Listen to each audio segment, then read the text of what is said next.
Bienvenidos al Seminario Reina Valera. Yo soy Gilberto Aves, rector del Seminario Abierto y esto es la lección número 19 de la materia Evangelismo Personal, cuyo tema es cómo responder al escéptico. Pedimos la bendición de Dios sobre el estudio de su palabra. Empecemos.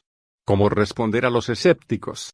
En labores de evangelización tropezamos muchas veces con escépticos, que no niegan la existencia de Dios, pero nos dicen, más o menos, lo siguiente: escéptico. Yo no soy ateo, yo creo que algo debe existir detrás de todo lo maravilloso que hay en la naturaleza, pero no creo que sea posible saber nada acerca de este gran misterio y pienso que nunca lo sabremos. Por tanto no me preocupo de ninguna religión, ya que nadie sabe lo que es Dios. ¿Qué debemos responder a quienes nos hablan en semejantes términos? Respuesta. Una respuesta bastante comprensible y efectiva es ponerles el ejemplo de un padre.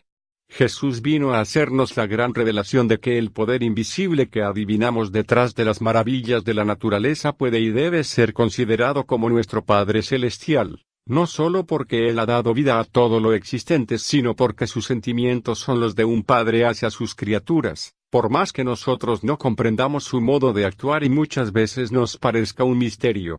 Jesucristo, después de resucitado, cuando sus discípulos estaban ya más asesorados de su pensamiento porque había estado doctrinándoles durante 3 años, ante el hecho asombroso, pero innegable para ellos, de su resurrección, les dijo: «Subo a mi Padre y vuestro Padre, a mi Dios y vuestro Dios».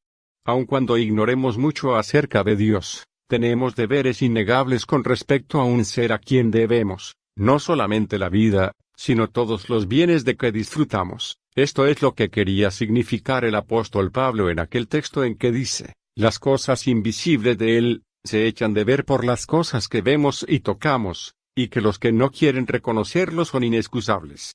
Suponga usted, podemos decir al interlocutor escéptico, que sus hijos, ya mayores, que se han ausentado del hogar paterno, dicen: «Yo no discuto la existencia de mis padres, pero no me ocupo de ellos, no les busco ni trato de comunicarme con ellos, no los maldigo ni les voy detrás, simplemente no quiero saber nada de ellos». Escéptico. Es que hay una gran diferencia entre los padres naturales que conocemos, y Dios, a quien no conocemos. Respuesta. Pero esto no nos exime del deber de admirar y agradecer sus obras. Dios era menos conocido por los hombres inspirados que escribieron el Antiguo Testamento, que para nosotros, que tenemos la última revelación que nos dio por medio de Jesucristo. Sin embargo, encontramos en aquellos escritos una reverencia y una gratitud extraordinaria hacia Jehová, el que ha sido, es y será, pues tal es el significado del nombre. Por ejemplo, en el Salmo 92 leemos: «Bueno es alabarte, oh Jehová, y cantar salmos a tu nombre, oh Altísimo, por cuanto me has alegrado, oh Jehová, con tus obras, en las obras de tus manos me gozo. Cuán grandes son tus obras, oh Jehová, muy profundos son tus designios». El hombre necio no entiende y el insensato no comprende, que si brotan los impíos como la hierba y florecen todos los que hacen iniquidad, es para ser destruidos eternamente. Usted se conforma con ser destruido, o condenado eternamente. Escéptico. Es que yo no soy impío, soy un hombre de bien que procuro no hacer mal a nadie. Respuesta. Es cierto que la palabra impío ha recibido una connotación algo equivocada en nuestra lengua castellana, pero si la estudiamos etimológicamente nos daremos cuenta de que el verdadero significado de impío, es sencillamente, no piadoso. No significa ser ladrón, o asesino, sino simplemente no tener sentimientos de piedad, de fe, de gratitud y amor a Dios. En este sentido usted es impío, usted mismo acaba de declararlo. Escéptico. Es cierto, no soy un beato. Respuesta. Sin embargo, la revelación de Dios a este mundo condena tanto a beatos como a impíos, si su conducta no es según la voluntad de Dios. Jesús condenaba a los beatos de su tiempo, que eran los fariseos, y los llamaba hipócritas, pero también exhortaba a todos, desde el mismo principio de su ministerio, diciendo: «El tiempo se ha cumplido, y el reino de Dios se ha acercado, arrepentíos y creed el Evangelio». y algunos que se consideraban justos porque no habrían sido objeto de una calamidad pública que había costado la vida a varios ciudadanos, y ellos continuaban vivos por la misericordia y paciencia de Dios, les exhortaba diciendo, si no os arrepintiereis todos pereceréis de la misma manera. Y decía una gran verdad, puesto que la muerte no perdona a nadie y lo mismo que había sucedido a aquellos ciudadanos de Galilea víctimas de una catástrofe, les ocurriría a ellos un poco más tarde, y nos ha de ocurrir a cada uno. Si no de un modo, de otro, nuestros cuerpos han de perecer. Escéptico. Claro, todos tenemos que morir, de esto no se escapa nadie. Respuesta. Pero Jesús, que había venido del mundo del Espíritu que es el mundo de la vida, veía las cosas de un modo muy diferente que nosotros, que disfrutamos de la vida en el cuerpo físico, solo por una breve temporada de X años. Para él todos los hombres eran como un rebaño de ovejas destinado al matadero. De ahí su interés en hacerles partícipes de la vida eterna que él vino a traernos. Por esto podía decir, no temáis a los que matan el cuerpo mas no pueden matar el alma, temed más bien a aquel que puede destruir alma y cuerpo en el infierno. Mateo 10, 28. Escéptico. Pero yo no soy tan malo como para merecer el infierno. Esta idea la inventaron los curas para tener espantada a la gente y dominarla a su gusto. Respuesta.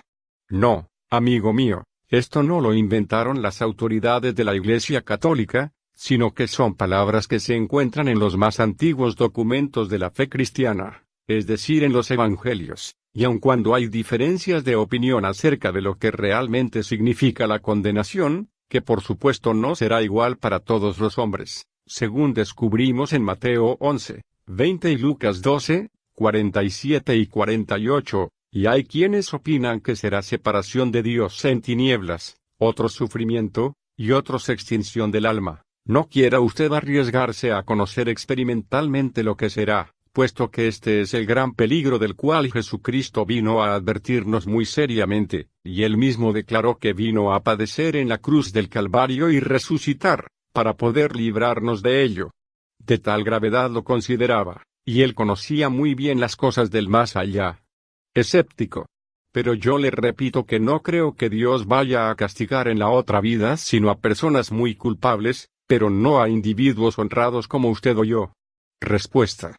Lo que usted crea, ni lo que yo crea, no nos librará, si Él nos considera indignos de entrar por nuestros méritos en regiones de absoluta santidad. Que no seamos tan malos como otros es bien posible, pero tampoco somos perfectos. Ni usted ni yo hemos cumplido el primer mandato de la ley de Dios, que dice, amarás a tu Dios sobre todas las cosas y a tu prójimo como a ti mismo. No hemos amado a los menos afortunados que nosotros, como a nosotros mismos. Hemos sido esclavos de nuestro egoísmo. Y en cuanto a la primera parte del mandato divino amarás a Dios sobre todas las cosas, ¿no cree que la propia despreocupación que usted ha manifestado hace un momento, es ya una ostensible ofensa para el autor de todos los bienes de que disfrutamos?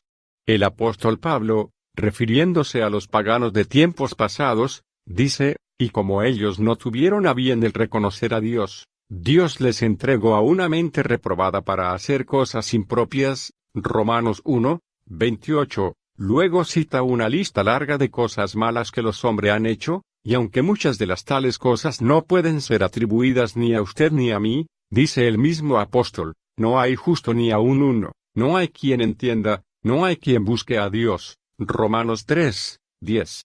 De modo que el no buscar a Dios es ya en sí una impiedad, porque significa culpable ingratitud.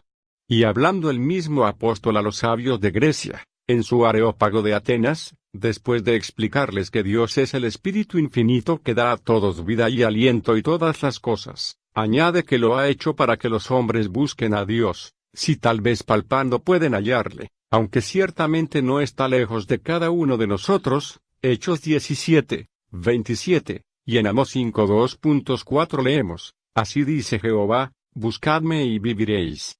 Escéptico. ¿Y cómo se puede buscar a Dios si nunca le hemos visto ni nadie le puede ver? Respuesta. A Dios, en su esencia, ciertamente no podemos verle, pero tenemos el deber de buscarle a través de la revelación que Él ha hecho de sí mismo, de un modo muy especial, mediante el Verbo encarnado, que en palabras humanas llamamos su Hijo Jesucristo. En Juan 1:18 leemos, a Dios nadie le vio jamás, el unigénito Hijo que está en el seno del Padre, Él le ha dado a conocer. Escéptico. Pero hay tantas religiones y tantos modos de pensar acerca de este gran misterio, que es muy difícil saber dónde está la verdad. Respuesta. Es cierto, a causa de la influencia del maligno que ha inculcado toda clase de ideas extrañas en las mentes de los hombres, como dice el apóstol Pablo, pero si nuestro evangelio está aún encubierto, entre los que se pierden está encubierto, en los cuales el Dios de este mundo cegó los pensamientos de los incrédulos, para que no les resplandezca la iluminación del evangelio de la gloria de Cristo, el cual es la imagen de Dios. 2 Corintios 4:4. Escéptico. Yo no niego la existencia de Dios, pero si existe debe haberse olvidado ya de este mundo, pues los mismos elementos de la naturaleza, que paran sin misericordia. Si existiese un Dios sabio y bueno detrás de estos elementos, esto no ocurriría. Respuesta. Usted reconoce a un ser que obró con benéfica sabiduría al ordenar este mundo y que actualmente parece estar desatendido de él, porque no evita catástrofes naturales. Entonces usted no quisiera que Dios hubiese dictado a la materia leyes fijas y permanentes. ¿Cómo quisiera entonces que mantuviese Dios el equilibrio del universo?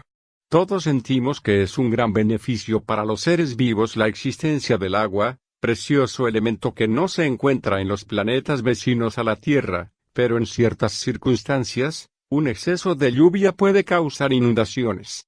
Del mismo modo, ¿quién dejará de bendecir a Dios por el aire que respiramos, que sirve para tantas cosas útiles en el orden de la creación? Véase lo dicho en páginas 82 y 83, por más que de vez en cuando un ciclón cause devastaciones en alguna parte de la Tierra. ¿Cuántas veces podemos dar gracias a Dios por el fuego que nos calienta, y nos ayuda a cocer los alimentos, y a ablandar y transformar la materia sólida de los metales, por más que alguna vez causa daño, al producirse un incendio? Escéptico. Pero si existe Dios debiera intervenir en tales casos. Respuesta. Entonces quisiera que Dios efectuase milagros a cada momento en que nosotros hemos tenido un descuido, y que no hubiese dejado las leyes de la naturaleza obrar por sí mismas. Escéptico. Exactamente. Esto es lo que quisiéramos todos los que estamos en duda acerca de la religión. O, de otro modo, que hiciera aparecer letras de fuego en los cielos que indicaran cuál es la religión verdadera. Respuesta. ¿Y en qué lengua quisiera usted que fuera redactado tal letrero en un mundo donde existen millares? Además, si Dios obrara de este modo, usted sería el primero que se sentiría esclavizado, por tener que practicar alguna religión por la fuerza.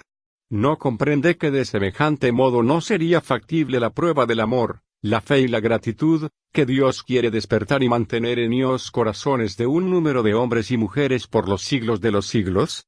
En cierta ocasión en que los paganos querían rendir culto al apóstol Pablo, a causa de un milagro que había hecho, creyendo que era el dios pagano Júpiter, el apóstol Pablo y su compañero Bernabé tuvieron que protestar diciendo, varones, ¿por qué hacéis esto? Pues nosotros somos hombres de igual condición que vosotros, que os anunciamos que de estas vanidades os convirtáis al Dios vivo que hizo el cielo y la tierra, el mar y todo lo que en ellos hay, el cual, en las generaciones pasadas, ha dejado a todas las gentes andar en sus propios caminos, si bien no se dejó a sí mismo sin testimonio haciendo bien, dándonos lluvias del cielo y estaciones del año fructíferas, llenando de sustento y alegría nuestros corazones. Y diciendo estas cosas, relata el evangelista Lucas, a duras penas lograron impedir que la multitud les ofreciese sacrificio. Pero entonces, continúa explicando el escritor Lucas, vinieron de Antioquía y de Iconio unos judíos que persuadieron a la multitud, los que cambiaron inmediatamente de parecer, creyendo, sin duda, que en lugar de ser un dios, era un mago poseído de poderes infernales, y después de apedrear a Pablo le arrastraron fuera de la ciudad dejándolo por muerto. Hechos de los Apóstoles 15, 14 a 20. Escéptico. ¿No ve usted que si Dios hubiese intervenido en favor de Pablo no hubiera ocurrido esto? Respuesta. Sí, pero, ¿dónde habría quedado la libertad y responsabilidad de aquellas mismas gentes? Todos habrían creído, pero obligados por el terror. No habría habido lo que narra a continuación el versículo 20, que vinieron los que de corazón habían creído el mensaje del Evangelio y le rodearon de cuidados, lamentando la ceguera moral de aquella gente pagana, y llenos de cariño al apóstol, por haber entendido que era un mensajero del verdadero Dios, le cuidaron con amorosa solicitud, y al día siguiente ya estaba el apóstol restablecido y salió, con Bernabé, para Derbe. Escéptico. Bueno, yo no puedo creer en la existencia de un Dios que se calla, años tras años y siglo tras siglo, y ha permitido las barbaridades que se han cometido en el mundo. ¿Por qué permitió las persecuciones que sufrieron los cristianos en los 3 primeros siglos, los horrores de la Inquisición o los campos de exterminio de Hitler en Alemania? Respuesta. Es cierto, pero Dios no callará siempre. En el Salmo 50, Dios dice por boca de un escritor inspirado, tú aborreces la corrección, y echas a tu espalda mis palabras. Si ves a un ladrón, tú te vas enseguida con él, y te juntas con los adúlteros. Da suelta a tu boca para el mal y tu lengua trama engaños. Estas cosas hacías si yo he callado. ¿Pensabas que de cierto sería yo como tú? Pero te redarguiré y las pondré delante de tus ojos. Salmo 50, 17 a 21. Si Dios hubiese intervenido con milagros para impedir las barbaridades que usted cita, habría enderezado, momentáneamente, algunas cosas muy malas, cierto, pero que al fin y al cabo también fueron arregladas algunos años después, pero habría aterrorizado y sujetado al mundo, obligando a los hombres a cumplir su voluntad, tanto si la amaban como si no. Todas las gentes habrían vivido por siglos aterrorizados de ese poder del cielo, no se habrían sentido libres y responsables, y muchas hermosas manifestaciones de fe, confianza y amor al invisible, no se habrían producido. Se habría hecho nula la prueba de la fe, que muchas veces ha admirado a los habitantes de los cielos. Sabemos que algunos mártires de los primeros siglos se denunciaban a sí mismos como cristianos, se arrojaban a las hogueras y morían con la mayor alegría. El Señor Jesucristo ya previno que esto ocurriría, pero no lo fomentó, sino que aconsejó a sus discípulos, si os persiguieran a una ciudad, huid a la otra. ¿No fue esto ya un anuncio de que Él no intervendría directamente en contra de los perseguidores, a pesar del poder que mostró en los días de su encarnación? Pero lo que reveló, es que iba a preparar moradas celestiales para los suyos, y que volvería en gloria, al final de los siglos, y esto ha estimulado y mantenido la fe en Él a través de más de 20 generaciones. No dijo cuándo volvería, y así mantiene a los suyos expectantes. Escéptico. Pero el hecho es que, con esta inseguridad y con su silencio, ha dejado a los malos hacer, y la muerte ha sido el resultado final de infinidad de injusticias. Respuesta. He aquí, precisamente, la razón por la que debe haber un juicio tras la muerte.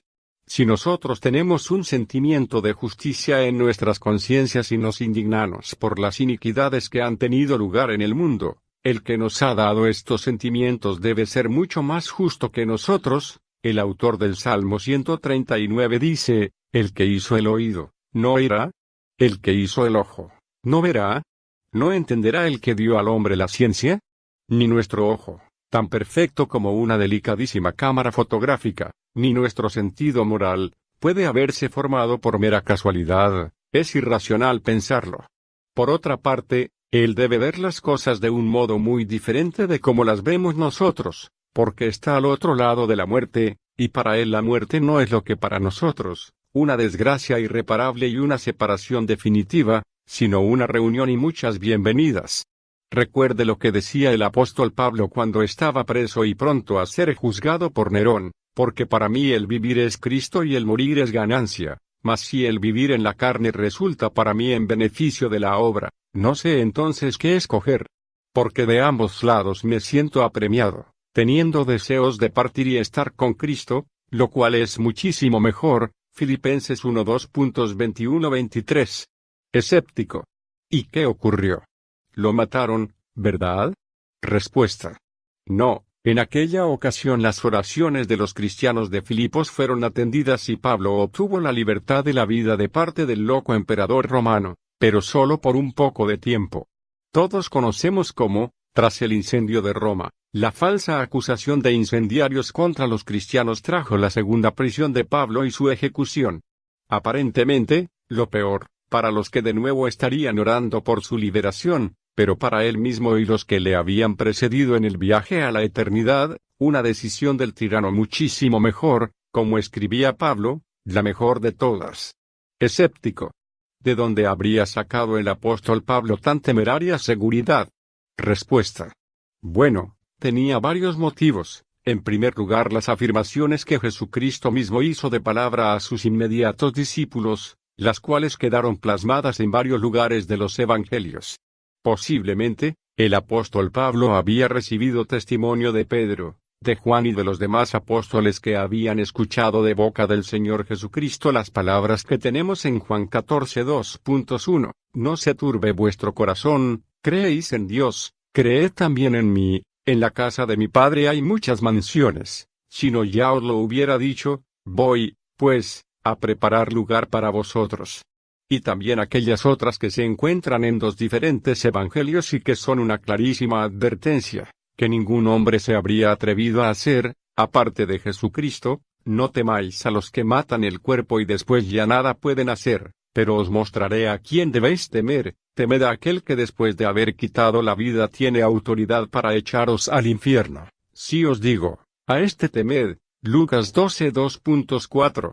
Luego, por las relaciones que él mismo tuvo con el Señor Jesucristo, primero en el camino de Damasco y más tarde en su arrebatamiento al mundo espiritual, 2 Corintios 12:4. Escéptico. Bueno, esto está escrita en los evangelios y en las epístolas de Pablo, pero, ¿quién conoce hasta dónde son auténticos tales libros? ¿No pudieron ser falsificados en los primeros siglos? Existen algunos evangelios apócrifos llenos de cuentos inverosímiles acerca de Jesucristo, ¿no podrían ser así también con los que la Iglesia ha considerado como auténticos? Respuesta. No, de ningún modo. Hay una gran diferencia entre los 4 evangelios auténticos y los apócrifos a que usted se refiere. No solo por haber sido reconocidos oficialmente en varios concilios primitivos, sino porque desde el mismo principio del movimiento cristiano fueron reconocidos, leídos y comentados como memorias de los apóstoles. Además, existen otros documentos del siglo II que proclaman las mismas creencias básicas cristianas, como la muerte redentora de Jesucristo, su resurrección y sus promesas de vida eterna, exactamente igual como lo expresan los documentos del Nuevo Testamento. Me refiero, naturalmente, a las cartas de los mártires de principios del siglo II. Por ejemplo, Ignacio de Antioquía, que escribió 7 cartas en su viaje al martirio, en Roma, la de Policarpo a los filipenses, la carta a Diogneto, la Didacta, y otros documentos que escribieron los apologistas cristianos del siglo II, Clemente de Roma, que a últimos del siglo escribió a los Corintios, Irineo de León, Justino, etc. La autoridad y autenticidad de los 4 evangelios está demostrada, asimismo, por el Diatessaron, de Tasiano, y por centenares de citas en todos los escritos de los apologistas y comentadores cristianos. No se trata, pues, de que la Iglesia Católica nos haya dicho cuáles son los libros sagrados del cristianismo, sino que lo ha marcado el uso y respeto que las primitivas asambleas cristianas tenían para tales escritos, desde su mismo origen. Escéptico. Yo no creo en la deidad de Jesucristo. Que fuera un hombre bueno, más adelantado que la gente de su época, lo comprendo, pero no que fuera hijo de Dios. Respuesta. Sin embargo, esto es lo que él declaró durante su ministerio público, sobre todo hacia el final, cuando ya no era de temer que el entusiasmo del pueblo judío por sus milagros le forzara a proclamarse Mesías judío, y se confundiera su muerte redentora con la de un revolucionario político. Me refiero a un poco antes y después de su resurrección. Escéptico. Yo no creo en la resurrección de Jesús, esto debe ser un cuento que inventaron sus discípulos. Respuesta. ¿Y con qué motivo lo harían? ¿Qué ventaja podría reportarles semejante engaño? ¿Es posible y creíble que los primeros discípulos se hubiesen sacrificado hasta dar su vida por una mentira forjada sobre un cuerpo muerto? Ninguno habría sido infiel, ante el temor de la muerte, para descubrirla. El heroísmo por una fe sincera, sea de la clase que sea, se comprende, pero el sacrificio de todas las comodidades materiales, y aún de la propia vida, por el solo empeño en sostener una mentira conocida, forjada por uno mismo, o por varias personas que tuvieron que sacrificarse por ella enormemente y hasta la muerte, es un caso sin precedentes y un absurdo inimaginable para toda mente sensata. Escéptico. Podría ser que ellos obraron de buena fe, pero que hubiesen sido víctimas de una alucinación o ilusión, que creyeran haber visto a Cristo resucitado y no fuera verdad. Respuesta. Esto no es verosímil en el caso de la resurrección de Jesús, porque las apariciones de Cristo tuvieron lugar, no una vez, sino varias, entre diferentes personas, que habrían tenido que volverse locas todas a la vez, pues todas afirmaban que le habían visto y comido con él, e incluso repitieron las palabras que les había dicho. Un desequilibrio mental es muy posible en un solo testigo, pero no en 11 y menos en 500 testigos juntos. La aparición de Jesús a Saulo de Tarso, ¿fue también una ilusión del perseguidor? ¿Y qué podemos decir de los soldados que le acompañaban y oyeron la voz misteriosa que se juntó a la luz sobrenatural, hasta el punto de dejar ciego al joven perseguidor de los cristianos? Además, si de ilusión se hubiese tratado, pronto se habrían cuidado los sacerdotes judíos de desvanecerla, presentado el cuerpo de Jesús. Este era un argumento mucho más eficaz para suprimir el naciente cristianismo, que los azotes y la cárcel. ¿Por qué no lo usaron? ¿Qué empeño no tendría el Sanedrín judío en poder desmentir la resurrección de Jesús? ¿Qué no haría Pilatos, cuyo sello había sido quebrantado y cuya autoridad quedaba por los suelos, para descubrir lo que había, de verdad, acontecido? Escéptico. Pero, ¿por qué, según los evangelios, se apareció tan solo a sus discípulos, y no a sus enemigos? Respuesta. Esto, precisamente, es la mayor prueba de autenticidad del relato, que según los mayores expertos es tan naturalmente relatado, que tiene todas las señales de verosimilitud. Los apóstoles contaron lo que vieron y sabían, pero nada más. Si los escritores cristianos del siglo II hubiesen fabricado el cuento de la resurrección para convencer a las gentes, habrían dicho que Jesús estuvo con los apóstoles, no de vez en cuando, sino todo el tiempo, que volvió a hacer milagros que dejaron anonadados y estupefactos a sus mismos enemigos, etc. Pero el hecho es que Cristo deseaba hacerles sentir que, aunque ausente, vivía espiritualmente con ellos, sabía sus pensamientos y sus propósitos, como en caso de Tomás. Nosotros lo entendemos y apreciamos el motivo, pero ellos no lo señalan. Para justificar tales ausencias, se limitan a explicar la cosa tal y como sucedió. No es extraño que uno de aquellos testigos, el apóstol Pedro, escribiese años después, el cual nos ha regenerado en esperanza viva por la resurrección de Jesucristo de entre los muertos. Esto significa que, si Cristo no se hubiese levantado de la tumba, habrían dicho los apóstoles, y nosotros lo seguiríamos diciendo al igual que ellos, ojalá fuera verdad lo que dijo aquel profeta judío, Jesús, antes de que le mataran, que él era el Hijo de Dios que vino a salvar a los que en él creen, y que nos espera al otro lado de la muerte, pero, ¡ay!, nada más se ha sabido de él desde que lo mataron. En tal caso el cristianismo sería una esperanza muerta, pero ahora Pedro lo llama una esperanza viva por la resurrección de Jesucristo de los muertos. Escéptico. Ojalá pudiera yo tener la fe que usted tiene. Pero no puedo verlo así tan claro como usted lo ve. Yo tengo muchas dudas. Comprendo que usted es más feliz creyendo estas cosas, pero me asalta de nuevo el pensamiento, ¿y si no es verdad? Hay demasiados motivos para dudar de todo esto, a pesar de lo lógico y razonable que usted lo presenta. Hay muchos hombres muy sabios, diplomados en grandes universidades, que se han roto la cabeza discutiendo estos temas tan profundos de Dios, la vida, y la muerte, y no han podido resolverlo. Respuesta.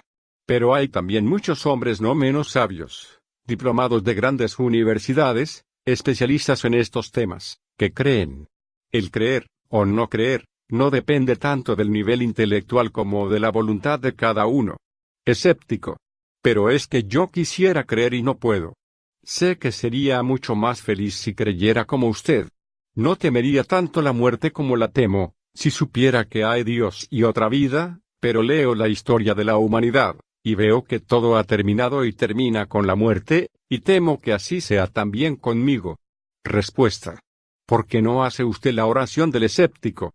Jesús decía, vete a tu cuarto y cerrada la puerta, ora a tu Padre que ve en secreto, y tu Padre, que ve en secreto, te recompensará en público. Mateo 6:2.6. Vaya usted a un lugar secreto y dígale al Padre Celestial, Señor, quiero creer en ti, quiero saber cuál es tu voluntad, tú que eres espíritu infinito, habla a mi espíritu limitado, muéstrame la verdad. Haga usted esto, sinceramente, y luego continúe haciendo por su parte lo que tiene que hacer todo hombre sensato, lea el Nuevo Testamento, sobre todo en la parte del Evangelio de Juan y en las epístolas, y siga después con los otros 3 evangelios, para familiarizarse con Jesucristo hombre, después de haber escuchado sus revelaciones, como Jesucristo, Hijo de Dios. Escéptico. ¿Y es seguro que así podré creer? ¿Y si vuelvo a tener dudas? Respuesta. No se preocupe usted por las dudas futuras, trate de vencer las presentes, aplicándose al estudio de las evidencias de la fe cristiana. Nadie está libre de ser tentado por una duda. El gran predicador Spurgeon decía que nadie puede evitar que los pájaros revoloteen alrededor de su cabeza, pero lo que no debe permitir, y en el sentido moral e intelectual todos debemos evitar, es que hagan un nido en su cabeza. No pretenda poder explicarse todos los misterios antes de creer. Recuerde que hay misterios inexplicables todavía, tanto en el terreno de la ciencia como en el terreno de la fe. Los más grandes científicos saben que quedan muchas cosas por descubrir en este maravillosísimo mundo en que vivimos. Lo mismo ocurre en el terreno de la fe. Hay cosas que Dios no nos ha revelado, seguramente porque no nos convenía saberlas. Cuando le surja alguna duda, haga un cálculo de probabilidades, empezando por las evidencias de la existencia de Dios, contrapesándolas con las probabilidades de la casualidad como razón del orden, previsión y designio que se descubre en el universo. Continúe con las evidencias de la fe cristiana, basada en la resurrección de Jesucristo.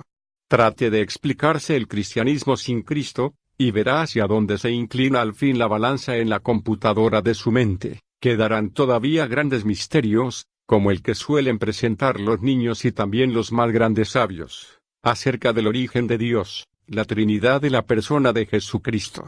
Pero después de haber sopesado bien las probabilidades de uno y otro lado, dé el salto de fe. Esto es, dígase, sobre tales y cuales evidencias, que no puedo negar, doy el salto de fe en favor de tales y cuales dificultades y misterios, que no puedo probar. La fe no es un empeño absurdo, una terquedad, como algunos suponen, sino un cálculo de probabilidades. No pretenda entenderlo todo antes de creer. Anticípese a creer antes de conocerlo todo, pues haciéndolo a la inversa no creería jamás. Diga como aquel padre que fue a Jesús con el problema de su hijo enfermo, a quien Jesús preguntó, ¿crees que puedo hacer esto? Y él respondió, creo, ayuda a mi incredulidad.